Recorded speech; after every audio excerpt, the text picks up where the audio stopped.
Мына помидорға көшет. Ешқандай дәрі берілмеген. Осы неге көшетке. Жуандығын қараңыз. Қара.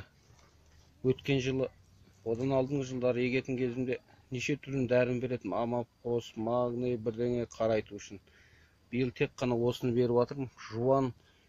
Бұлар уже пачкасын шығарып жатыр ғой. Сондай күшейіп кеткені. Өзім енді таң қалдым енді мына. Біз енді осындаймен айналысамыз. Диқаншылықпен Астанада көп жылдан бері. Мына жақта бақлажандар бар. Қазір көрсетейін. Мына бақлажан көшетті. Мына бақлажан көшет болып тұр ғой. Енді сіз мына жапырағын қарасаңыз. Мұндайды көрмеген мен. Бұның астында тек қана шіріген навоз и топырақ қосылған. Бір 12 жылдық навоз малдың өңі и азырақ топырақ қосқан.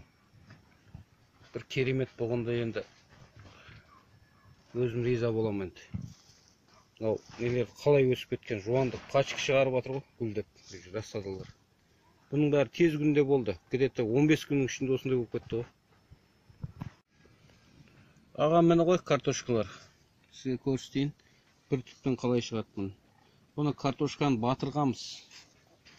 Дәріге де, грохуста. Мені бір түптен қалай атып шығады. Тамыры өтті көп ақ. Кейін бұдан мұндай нелер шығады. Мына қылқандарды көріп тұрсыз ба? Бізге көрініп тұр ма мұндай қылқандар жапырақтың астынан. Қоңыз көп жей алмайды, жұмыртқасын тастай алмайды. Өзін-өзі толық 100% қорғайды картошка. Ешқандай ауруға жолықпайды. Мына қылқандары бар, мына жапырақтың асты толық шығады. Жұмыртқасын тастағанда да жұмыртқасы жапыраққа жетпей қалады да өліп қала береді. Барлық аурудан сақтайды ғой.